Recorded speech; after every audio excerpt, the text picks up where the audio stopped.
Laura sat at the window of the train, watching the scenery pass slowly by like pictures from an old book. Her thoughts were confused. Grief and longing for her parents, who had recently died in a car accident, kept her restless. Everything she loved had collapsed in an instant, leaving her all alone. Now she was on her way to her only relative, Uncle Victor, in a small town she knew so little about. He was her last support in this world, and Laura hoped that at least there she could find solace. When the train stopped at the station, Laura didn't immediately notice Victor. She remembered him as a tall, confident man who rarely showed his feelings. But he looked different now. His face was tired, though his eyes glowed with warmth when he saw his niece. Victor picked up her bag and hugged her, saying quietly, "I'm glad you're here, Laura. Everything is going to be all right." Victor's house was large, with a cozy terrace and a well-kept garden, where old oaks created shade over the paths. Laura settled into a room on the second floor, where everything was perfumed with the scent of fresh flowers, which Victor had obviously tried to put everywhere to make her feel welcome. But it didn't take away the pain and the weight of loss. She spent long nights staring at the ceiling, mentally talking to her parents, trying to find answers to questions that would now remain unanswered forever. Victor, noticing her condition, took extraordinary care of her. He rarely left her alone and tried to occupy her time in every possible way. Walks in the park, trips around the city, dinners in restaurants, all these seemed to serve the same purpose. Laura began to feel that he was trying to fill a void in her life. He was kind, but there was some underlying anxiety in his attentions that she could not unravel. Weeks passed, and Laura became more and more immersed in the routine Victor offered her. The two of them often had dinner together, talking about everyday matters, sharing thoughts about the future. But it was in these conversations that a special bond began to form between them.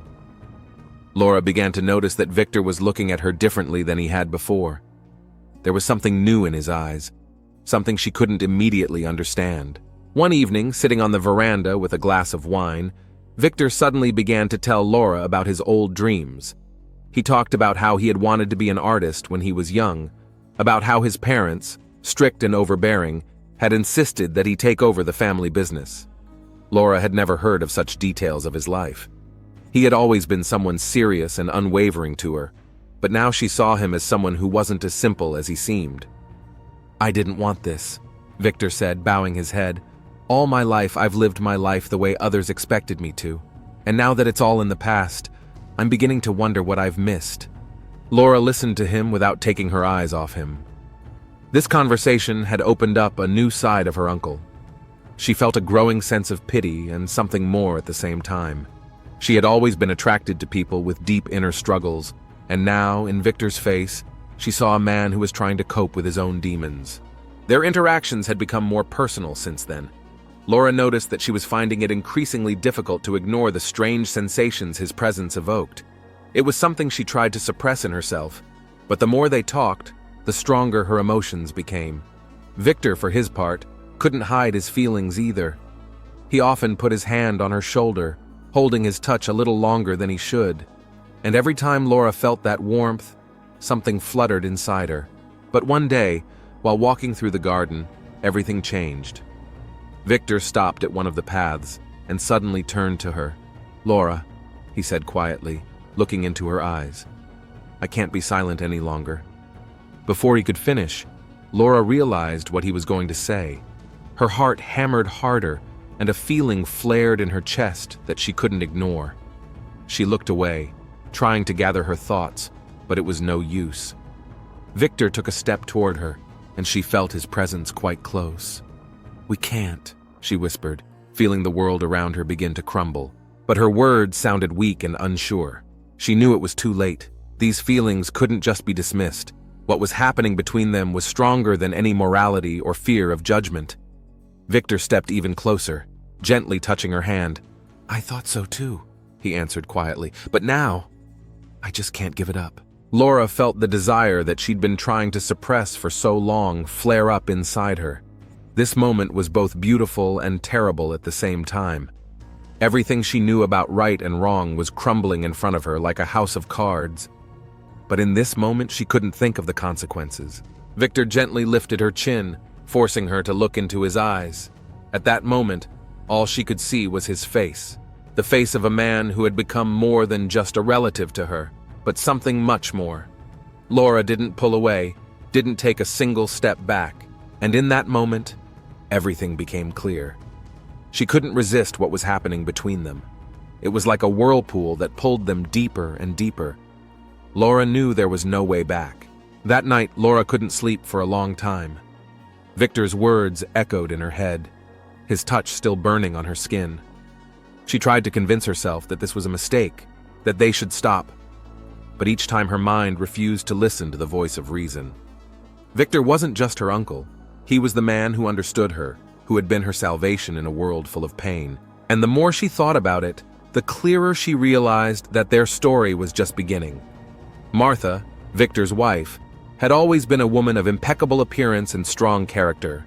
Her refined manners, strict upbringing, and impeccable reputation in society made her an ideal wife for Victor.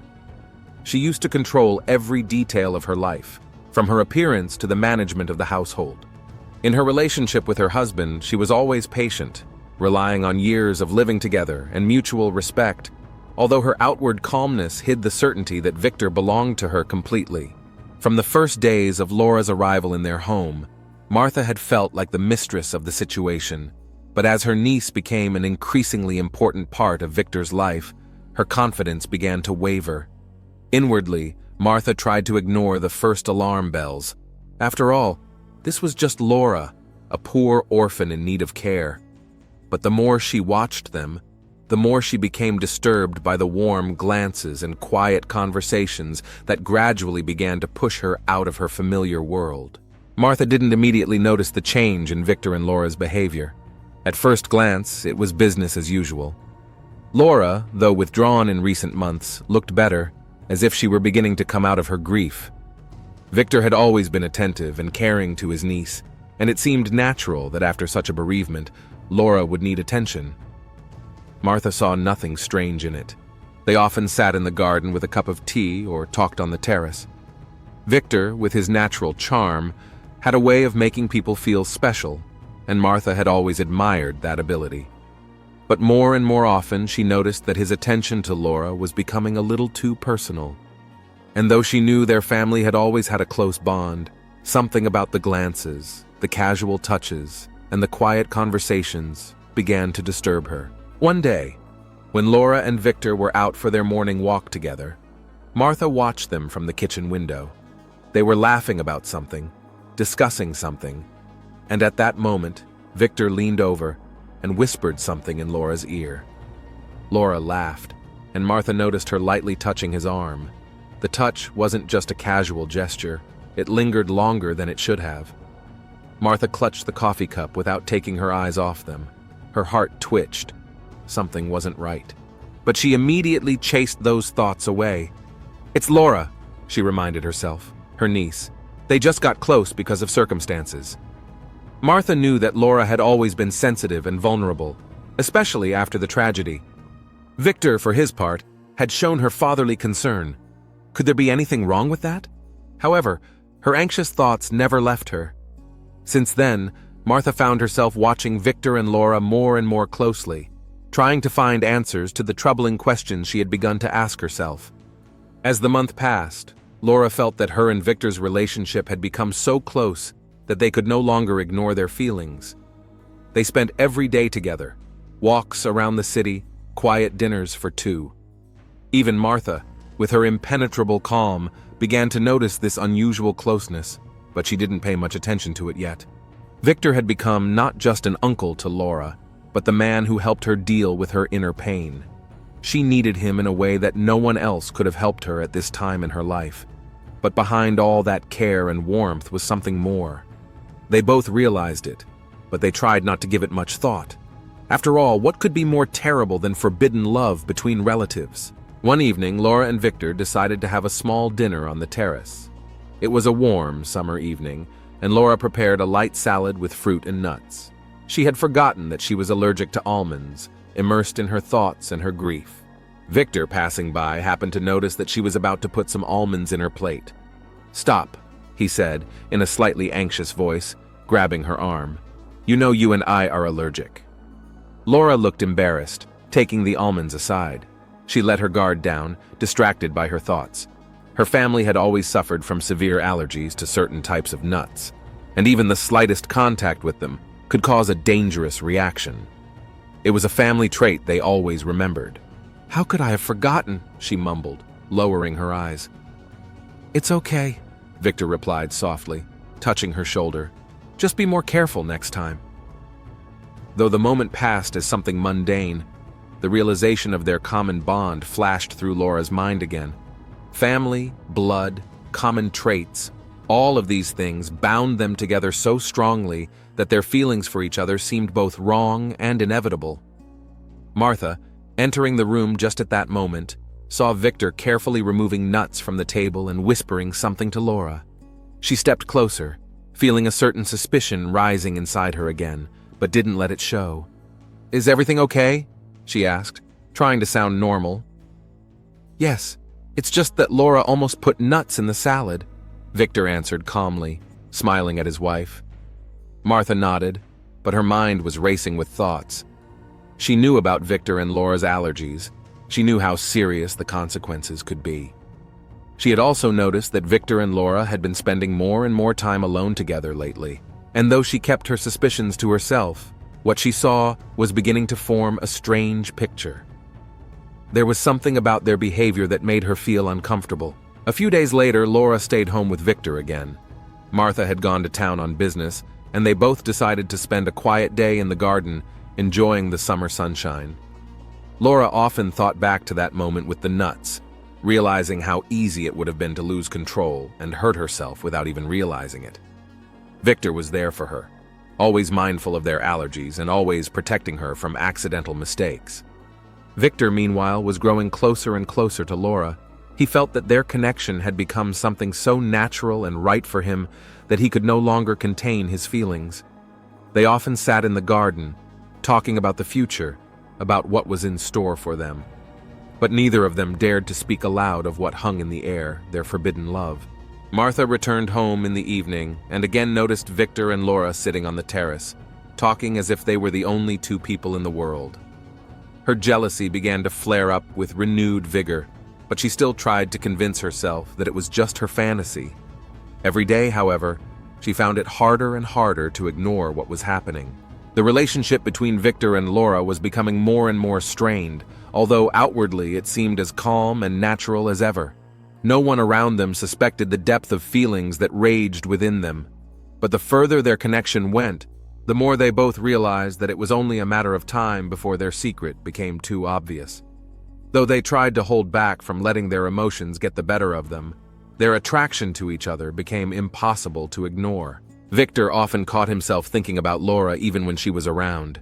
He could feel her presence even before she entered the room, and his gaze automatically sought her out.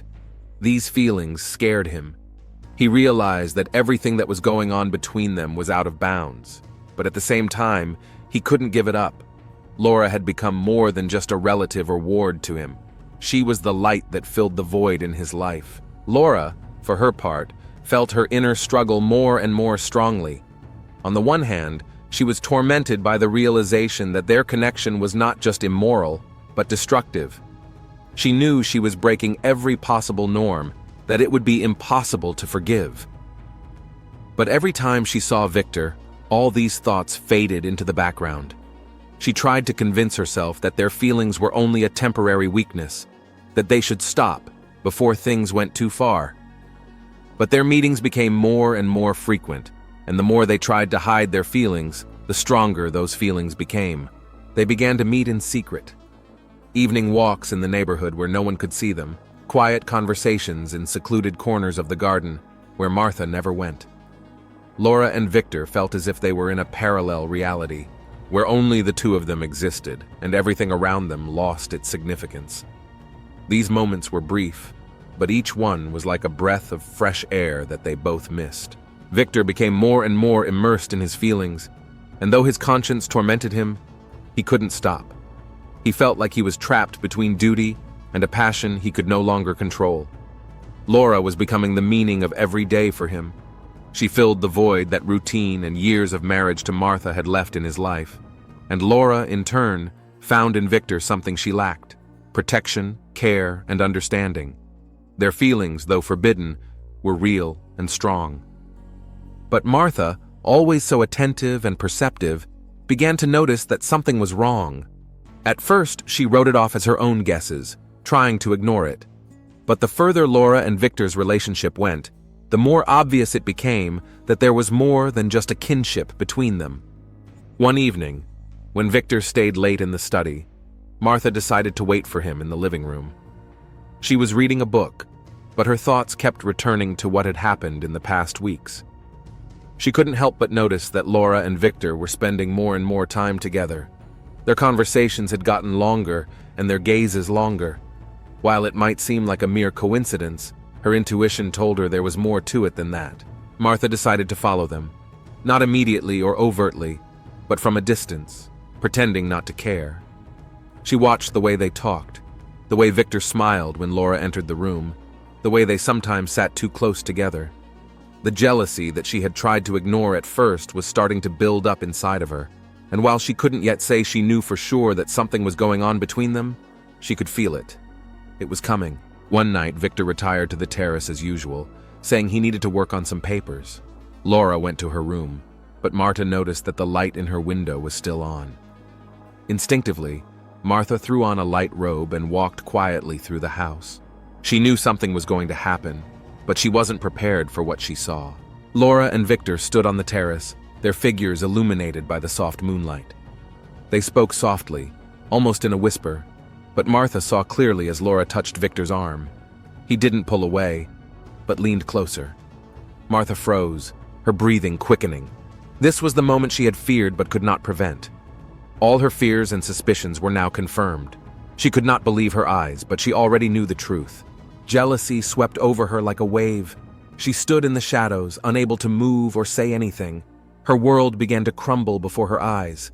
Victor, her husband, the man she had lived with for so many years, was a traitor. But what struck her even more was that this traitor was Laura, the one she had welcomed into their home to support her in her time of need. Martha retired to her bedroom without saying a word, but dark plans were already beginning to form in her mind. She couldn't let this affair continue, and she knew how to stop it. For the next few days, Martha tried to act normal. She smiled, chatted with Victor and Laura, but her eyes followed their every move. She couldn't trust them anymore, but outwardly, she didn't show her suspicions in any way. She played her role as she always had, as the perfect wife who takes care of her family. But every night, lying in bed next to Victor, her thoughts revolved around one idea: revenge. She knew she had to do something to make it stop. But how? One night she was lying staring at the ceiling when she suddenly remembered their family allergies. Victor and Laura had been allergic since childhood. It was something that connected them on a deep level. What if we used it? Martha shuddered at her thoughts. But the idea was already lodged in her head, and the more she pondered it, the more reasonable it seemed. It could have been the perfect way to punish her. Her allergies were so severe that even the slightest contact with an allergen could be fatal. It was a simple yet brilliant idea. She knew she had to wait for the right moment. Now she had a plan, and once the moment arrived, she would be ready. Martha felt anxiety becoming her constant companion. Every morning began with her seeing Victor and Laura spending time together. She tried to ignore their stares, but what she saw could not go unnoticed. Each day those looks became more and more obvious, as if they were no longer hidden from her. Victor may have thought Martha didn't notice anything, but she saw everything, and that everything was tearing her up inside. On that fateful night when Martha decided to follow them, she already knew what she would find. But she wasn't prepared for what she saw. She approached Victor's office quietly, the door slightly ajar. The dark corridor behind her was plunged into semi-darkness, and Martha felt her heart quicken in anticipation of something inevitable.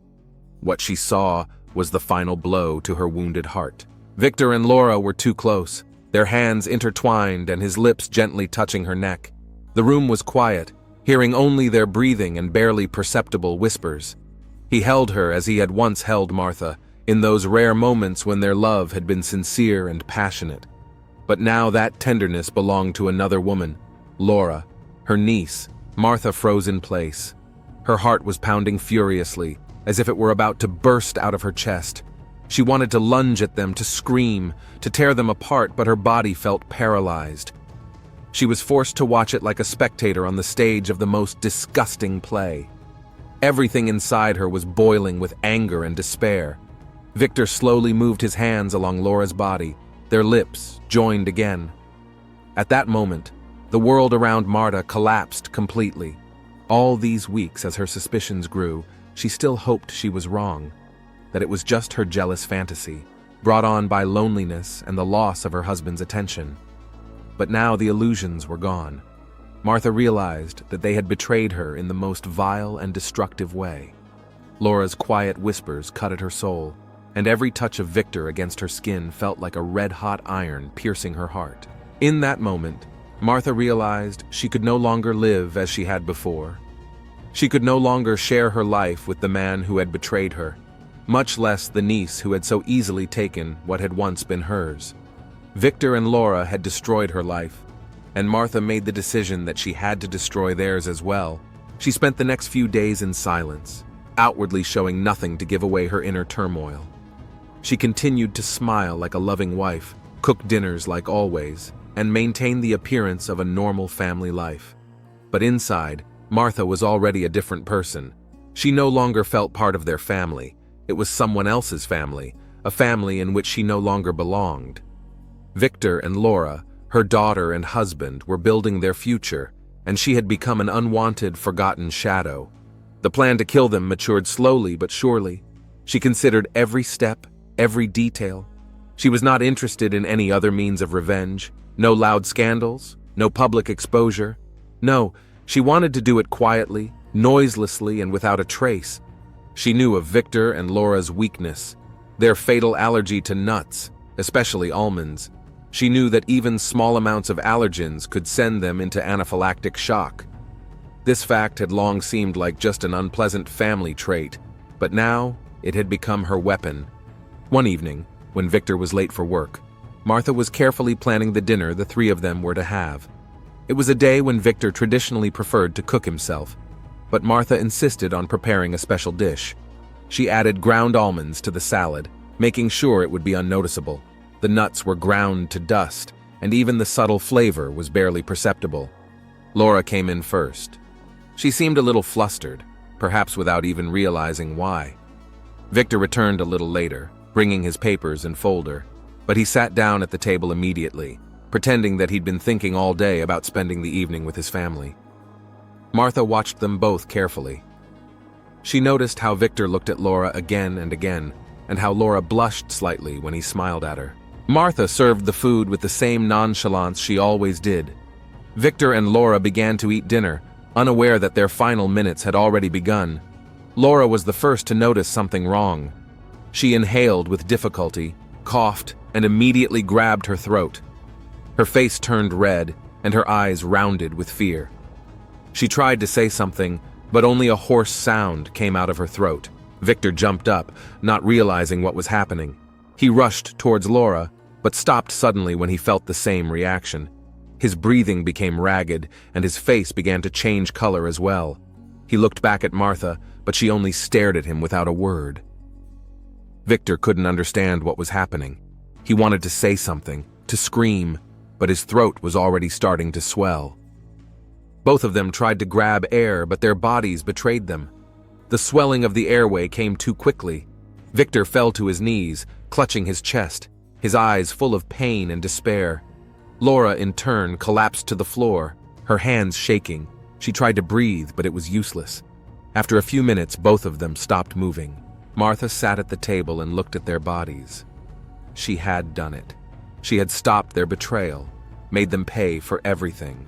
Her heart no longer ached, no longer had that agonizing jealousy that was destroying her from the inside out. She stood up quietly, gathered the dishes from the table and carried them into the kitchen. No one would have suspected that it was murder. It looked like an accident, like a mistake, like a simple accident. When someone they knew or a friend heard of the tragedy, they would feel sorry for Martha. Her husband and niece were killed by their shared family weakness. No one would ask unnecessary questions. Martha knew she could handle it. She had always been able to control the situation, and now, more than ever, her control was complete. She stood in the kitchen, carefully rinsing the remains of dinner off the plates. Her face was calm, almost impassive. An ominous calm reigned in her life again. The house of Victor and Martha was filled with an oppressive silence, which was not broken even by the rustling of the wind outside the windows. Everything here had frozen, as if after a catastrophe, leaving only the pain and heaviness of loss. The death of Victor and Laura had enveloped the house with a gloomy aura. All conversation died down. The guests offered condolences but quickly left, not wanting to be in the house for too long. Martha continued her game. She had to her face expressed sincere grief, and her movements were slow, as if in a stupor of shock she held herself confidently, though inside she was tormented by a mixture of tension and the hidden satisfaction of having accomplished what she had planned. But no one knew it. She played the role of grieving widow and sole survivor of the tragedy. The detectives arrived on the third day after Victor and Laura's deaths. They had been scrutinizing the materials before, but the facts didn't give them a clear picture. The house was neat, clean, no obvious signs of a crime. But the deaths of two people in one evening couldn't have been just a coincidence. That's why they were here. Detective Brown and his partner, Detective Harper, were going to find out what really happened. Both detectives were well prepared for what lay ahead. Brown was a seasoned investigator with 30 years of experience, sullen and serious, used to relying on his intuition. Harper was younger, but had already distinguished himself by his attention to detail and his coolness in difficult situations. They realized that even if Victor and Laura's deaths looked like an accident, they had to check every detail. Martha met them in the hallway. Her face was impeccably calm, though her eyes showed signs of fatigue and pain. She knew the detectives would be suspicious, but she was confident she could control the situation. "Mrs. Lynch?" Detective Brown began, looking her straight in the eye. "I'm Detective Brown. This is my partner, Detective Harper. We're sorry for your loss. We realize this is a very difficult time for you, but we need to ask you some questions. We're here to find out what happened that night." Martha nodded slightly and invited them into the living room. She sat down on the couch, trying to remain nonchalant. The detectives took seats across from her, Brown with his notebook in hand, Harper watching her every move. "Of course, I'll help in any way I can," she answered quietly, her voice shaking slightly as if she could barely speak. "We need to know the details of that day," Brown began, flipping through his notebook. "We'd like to hear everything from the morning of the tragedy to the moment it happened." Martha bowed her head slightly, as if gathering her thoughts, and began her story. It was an ordinary day. Victor went to work in the morning as usual. Laura stayed home. I did the usual things. In the evening, I decided to cook dinner. We had planned to spend the evening as a threesome. I didn't suspect a thing. Everything was the same as always. Her voice trailed off for a moment, but Brown didn't rush her. We sat down at the table. I served a few courses, then... Martha paused again, pretending to struggle with her emotions. It all happened so fast. Laura suddenly began to choke, grabbing her throat.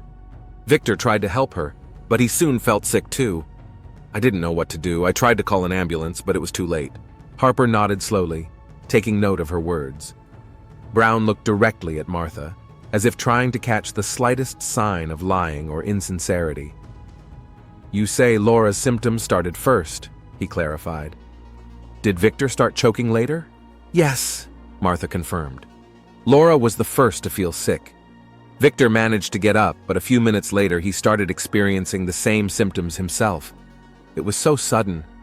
I don't know what could have caused it. "What was for dinner?" Harper asked, writing everything down in his notebook. "The usual dishes, nothing special," Martha replied, looking away again to hide her tension. "Salad, pasta, I cooked as usual." The detectives looked at each other again. Brown knew that such answers often seemed true when there was something behind them. "Mrs. Lynch," Brown said, setting aside his notebook. "You say it was sudden.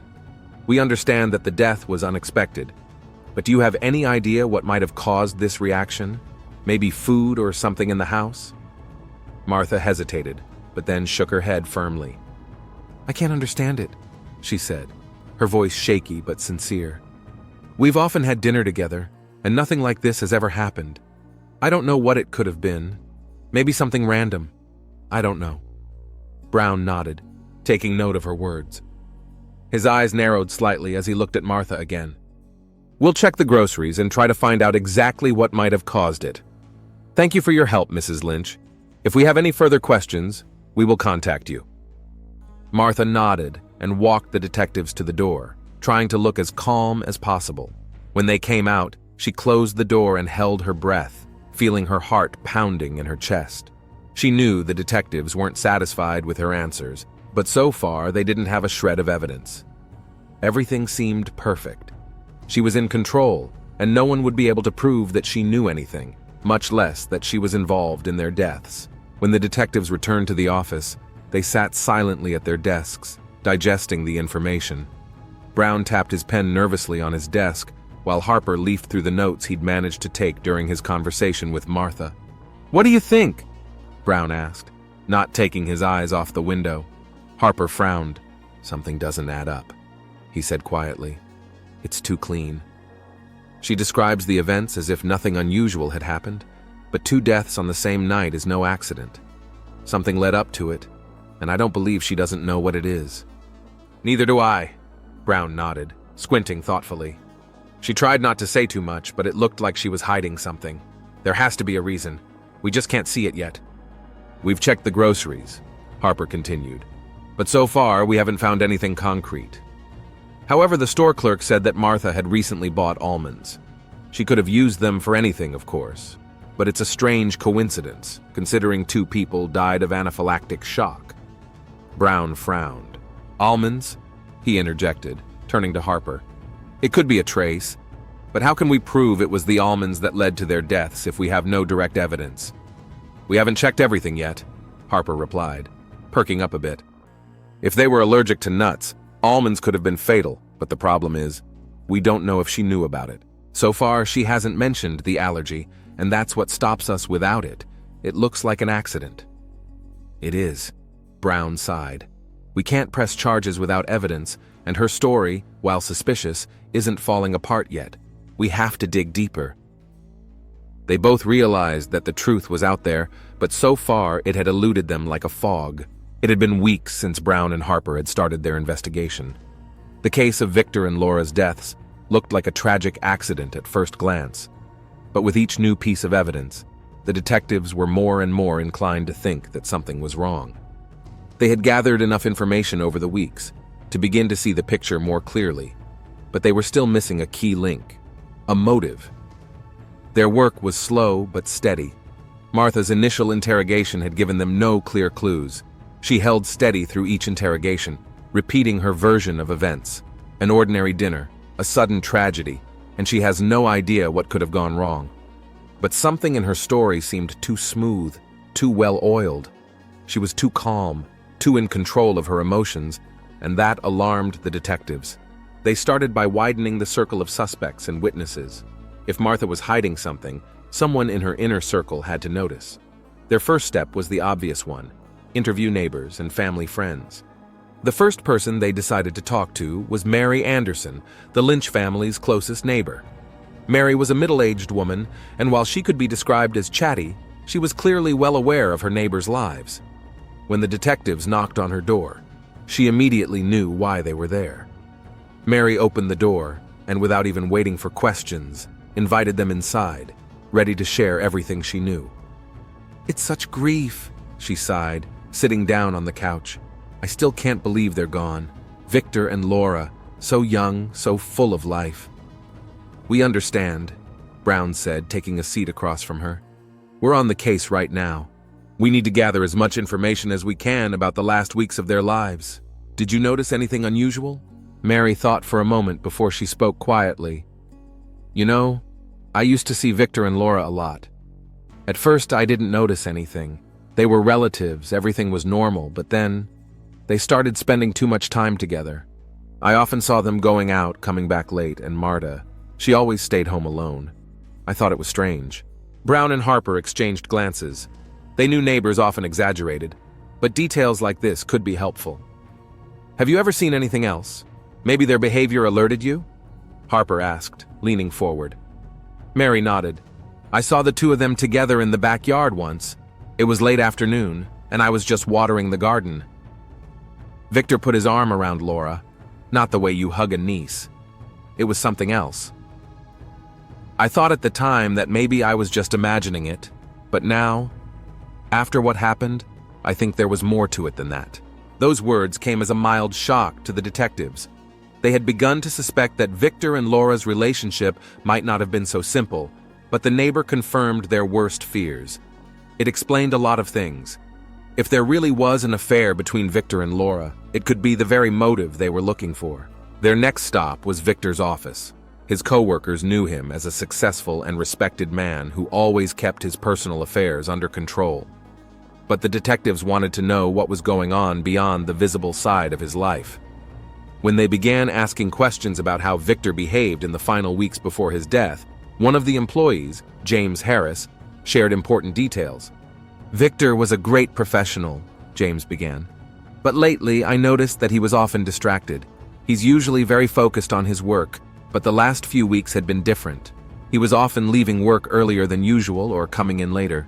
When I asked him if everything was okay, he would just guffaw. But something about his behavior made me suspicious." "Did you notice who he was seeing or where he went after work?" Harper asked. James paused, remembering. "He mentioned once that he was seeing someone in the family. I didn't elaborate, but I thought it was odd that he started talking about family matters so often. He usually kept work and personal life separate." These words only heightened the detective's suspicions. Victor was obviously hiding something. But was it related to Laura? The detectives decided to check another important source: Victor and Laura's phones and computers. They seized the devices for analysis. Detectives knew that in today's world, devices can tell more than people can. Victor and Laura's computers were scrutinized. Harper, always attentive to detail, was the first to notice anomalies in Victor's correspondence. They expected to find the usual family messages, but instead they were met with a shocking discovery. Some of Victor's correspondence with Laura had been deleted, but thanks to data recovery techniques, they were able to recover some of the messages. These messages clearly indicated that there was a romantic connection between Victor and Laura. These were not just duty messages about domestic matters, but secret confessions, arranged meetings, and hints that something more was going on between them. "I can't hide my feelings for you anymore," Harper read out one of Victor's messages to Laura. "Every time we're around each other, I feel like I'm betraying my life, but I can't stop." Brown frowned as he listened to this.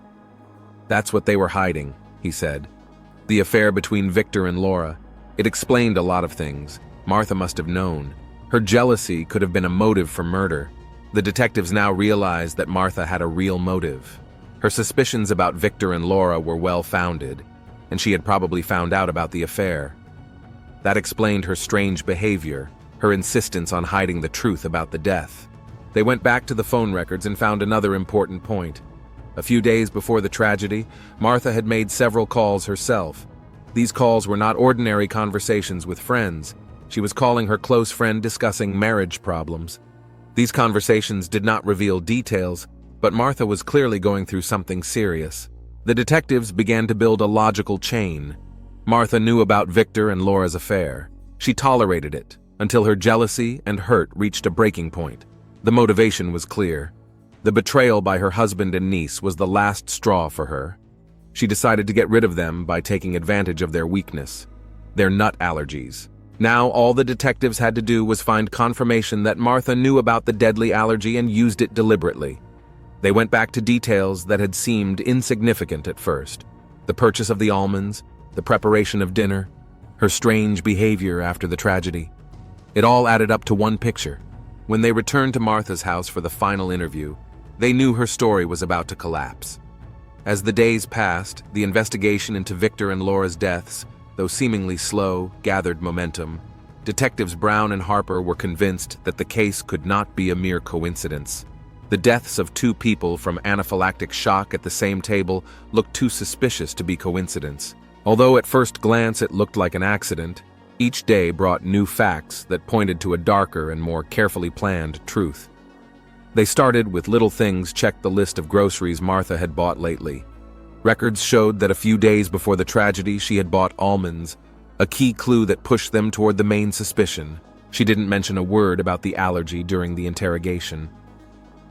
The almond purchase itself, of course, was not yet proof of the crime, but it was the first major clue that could shed light on what had happened.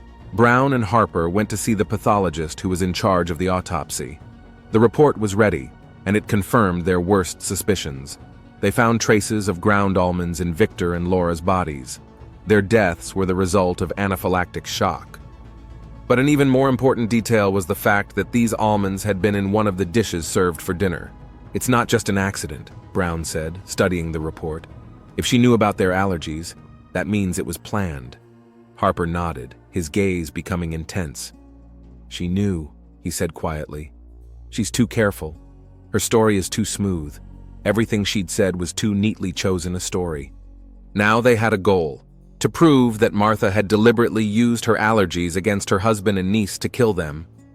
The detectives began to delve deeper into her life, looking for motives and evidence that her caring and mournful image was just a mask hiding much darker intentions. The detectives called Martha in for questioning again. This time she came to the police station, as always, with the same flawless mask on her face. Calm, composed, full of tragic sorrow. She was sure she was in control of the situation, but something had changed in the intervening days. Martha began to feel an uneasiness that gradually turned into fear. Every time she saw the detectives, her hands began to tremble slightly, though she carefully concealed it.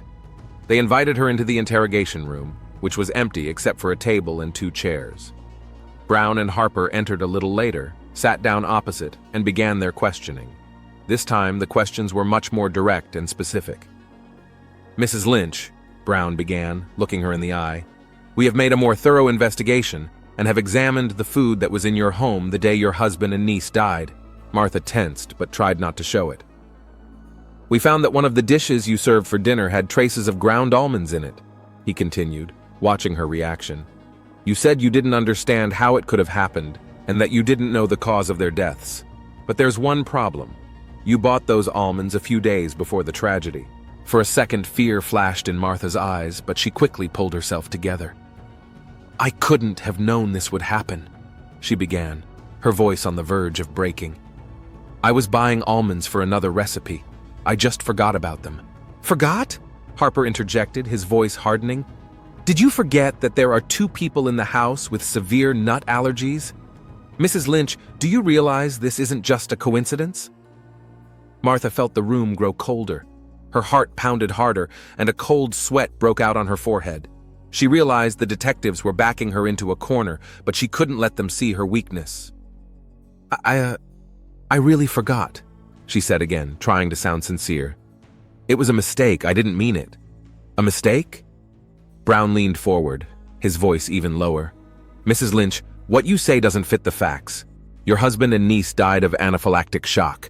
You served an almond dish for dinner. They were allergic. It wasn't just a coincidence." Martha was still trying to control herself, but now she felt her defenses crumbling. The detectives continued to insist. "We also learned about your family life," Harper added, his voice icy. "You had suspicions about your husband's relationship with Laura, didn't you? You knew they were too close, it was obvious. You were jealous, you felt betrayed." Martha clenched her fingers on the armrests of her chair. She couldn't contain the flash of anger that rose up inside her. Everything she'd been trying to suppress was starting to come out. "Yes!" she shouted, unable to bear it. "Yes, I knew! I knew they cheated on me! They betrayed me!" Her voice broke, and tears glistened in her eyes. There was silence in the room. Brown and Harper watched her reaction in silence, but they knew this wasn't the end. "I didn't mean to kill them," Martha began again, quieter now. "I just wanted to punish them. I didn't think it would go this far." Her words hung in the air, and Brown leaned forward to make one last remark. "Mrs. Lynch, you knew about their allergies. You bought almonds and used them to kill them. That was your decision, and now you have to answer for it." Martha realized her plan had fallen apart. Her face contorted with anger. Tears ran down her cheeks. But inside her, everything was empty. She could no longer deny the obvious. "They deserved it," she whispered, her voice full of pain and rage. "They ruined my life." Brown and Harper exchanged glances. The case had been solved. Martha sat on the wooden bench, looking out the small window of the cell. The dim light filtered through the narrow bars, illuminating a pale face covered with wrinkles that had grown deeper and more prominent over the past few months. She was no longer trying to play the same old woman who had always been confident in herself and her role as the perfect wife. Her world had collapsed, and she no longer had any control over anything. Now her fate was in the hands of those she had tried so hard to deceive. After Martha's confession, everything happened quickly. Detectives had gathered enough evidence to convict her of the double murder. Her confession to the police, her shopping records, the evidence at the crime scene, and proof of her jealousy were the immutable facts that had ruined her elaborate plan. Martha knew there was no point in denying the obvious, and now sat pondering every step of her life that had led her to this cell. The silence of the cell was deafening, and only her thoughts seemed to fill this dragging, empty world. She often reflected on what she had done and what she had lost. Victor, Laura. They were both dead now. Those who had once given her life meaning were victims of her jealousy and pain. She had killed them. And with each passing day, that realization crept deeper into her consciousness, eating away at her mind. She knew there was no excuse for her actions, but it didn't bring her peace. She thought of Laura more often than she thought of Victor. In the last weeks she'd spent in her cell, the image of Laura had become almost obsessive. Young, beautiful, full of life. What could her life have been like if it hadn't been for this terrible affair, this attraction that had destroyed them all? Laura was just a girl confused about her feelings. She'd sought solace after her parents' deaths and found it in Victor. But she could have found another way. She could have left, started her life over, found someone else to give her a love that wasn't about pain and inhibitions. Martha knew that for Laura, their relationship with Victor wasn't just a mistake. It was an attraction they both couldn't stop. But what if she had talked to Laura then? Warned her? Maybe she could have saved Laura without killing her. But then Victor would still be a traitor in her eyes. And that thought brought Martha back to rage, the same rage that had driven her to murder. At that moment, it seemed to her that there was no other way out. She remembered the day she'd first noticed Laura touching Victor's hand, and how the fire of jealousy had begun to flare in her soul. Memories of them hiding from her, of spending time together, pierced her like knives. But that had been a long time ago. Now she sat here, alone, immersed in her own thoughts and memories that kept her in the dark. What if I hadn't noticed them then? Martha thought. Maybe things would have been different? Maybe they would have left and I would have continued to live my old life without knowing the truth? Several months passed, and the trial came to an end. The court found Martha guilty of double murder. The judge was strict, but fair. Her sentence was harsh, and Martha realized that she would spend the rest of her life in prison. Neither pity nor remorse could change what she had done. Her life now consisted of gray days, the same, stretching one after another like an endless series of punishments. Martha no longer looked for meaning or justification for her actions. She accepted her fate every night. Lying on the hard prison bed, she returned her thoughts to the moment when her life began to fall apart. She thought of Laura, not as a victim, but as a girl who never knew what lay ahead. She wondered how things might have been different if they had both made different choices. Sometimes Martha thought Laura came to her in her dreams. Her image was as young and vibrant as she had been when she was alive. She said nothing, just looked at Martha, and Martha felt how deeply wrong she had been. Now Martha saw that her revenge had not brought her peace, but only perpetuated the pain she had tried to avoid.